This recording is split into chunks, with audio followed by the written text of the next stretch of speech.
The momentum in the markets continuing today. All three of the major averages closing in the green from the massive sell-off that we saw over the last couple of weeks. Dow, S&P, and NASDAQ all higher. You can see the Dow up just about 1.5%, the S&P up 2%, NASDAQ up just over 2.5%. And as was just mentioning, the strength that we're seeing in some of those retail plays, Dollar Tree, Dollar General, really setting the tone for the consumer discretionary sector. All 11 of the S&P sectors closing in the green. Technology, financials, and communication services for some of the other leaders. For more on this, let's bring in Eddie Gabor. He's Key Advisors Group and author of Common Sense Bull. Kathy Entwistle, Morgan Stanley's managing director, both of them here to help us break down the recent action that we've seen. Kathy, let me start with you. Another day of gains. Is there enough here to keep this rally going?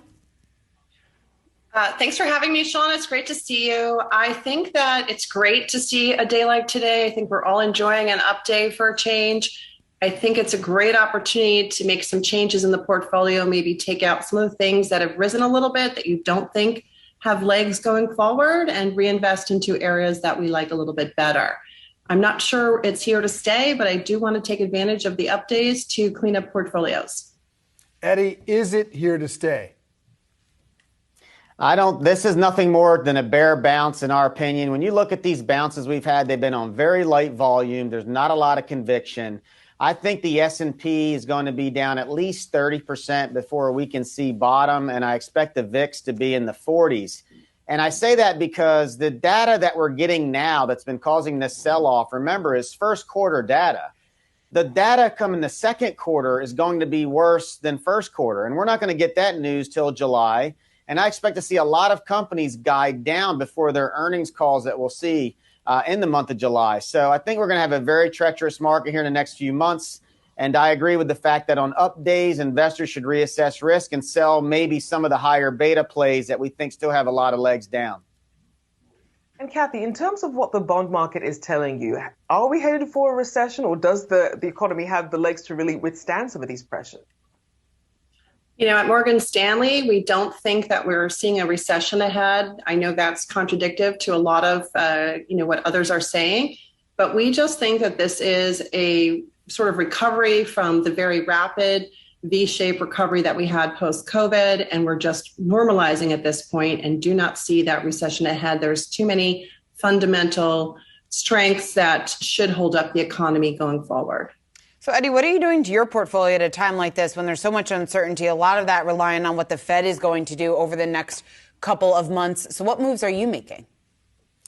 So as you all know, we started getting bearish back in November. And basically what we've done is we've raised a lot of cash in our tactical strategies. The only equity holding sector that we own right now in our tactical strategy is utilities. We finally got rid of the rest of the staples holdings we've had, and we're starting to incrementally add the treasuries. We think the 10-year bond is going to test the 2% level over the next 8 to 12 months because of the deterioration in the economy. And I think the bond market has it right. So we're as defensive as I've ever been in our career. I think the most upside in the near term is going to be in treasuries and utilities. Shauna, first quarter GDP, easier said than done, declined 1.5%. That was worse than thought. What does that tell you is coming?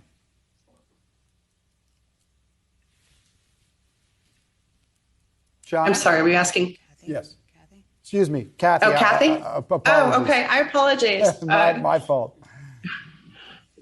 So the question was about I'm sorry, can you just repeat that? The GDP declining 1.5%, which is, of course, greater than once thought.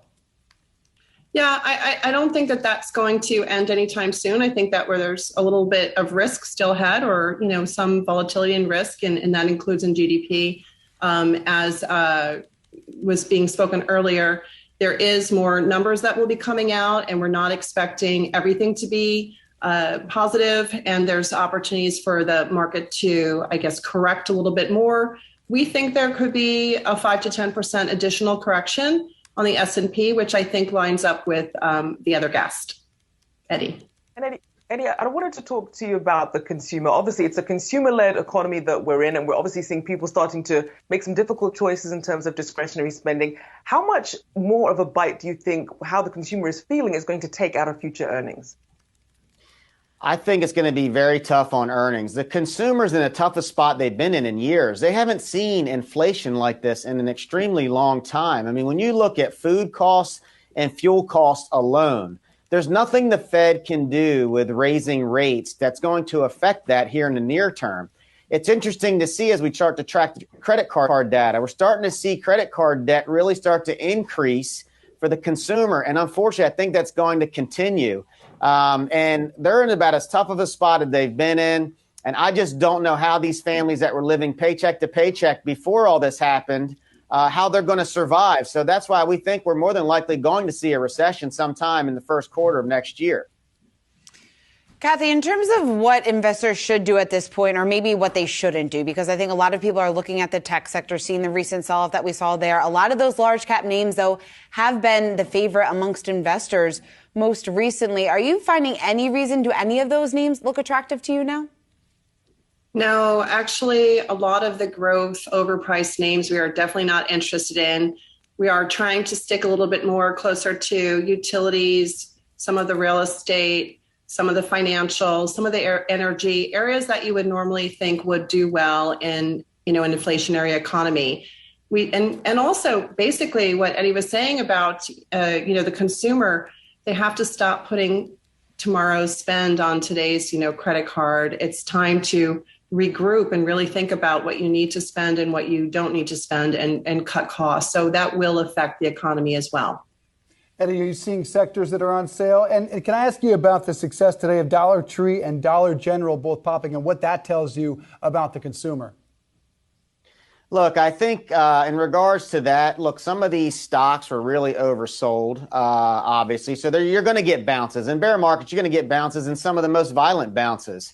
It doesn't surprise me to see Dollar Store, Dollar General type of companies where people go for value. I think that trend's going to continue as they continue to get tighter and tighter in regards to the amount of discretionary income that they have. But again, I don't see this inflation coming down fast enough to make this consumer survive. And I think it's going to be a very tough summer, not only for the economic data, but more importantly for American families. And Kathy, in terms of the mindset people should have right now when they're investing, is it about patience or is it really about getting your shopping list together and finding a way into the market? I think it's about patience, actually, and that's what we've had over the last, 6+ months. We haven't been adding into the equity markets for the most part for our clients. And I think that's because we know that there's a little bit more that can happen in the markets and we want to be cautious. So we're waiting for the PEs to look better. We're waiting for the opportunities to show up, and we will advise clients to start dollar cost averaging into the markets, maybe in August when we have a little bit more insight into what's going on with Fed decisions, with the economy, and some of the numbers that show up after the second quarter. Big thank you to our market panel there. Kathy Entwistle there, Morgan Stanley's Managing Director, and Eddie Gabor, Key Advisors Group and author of Common Sensible. Thank you both.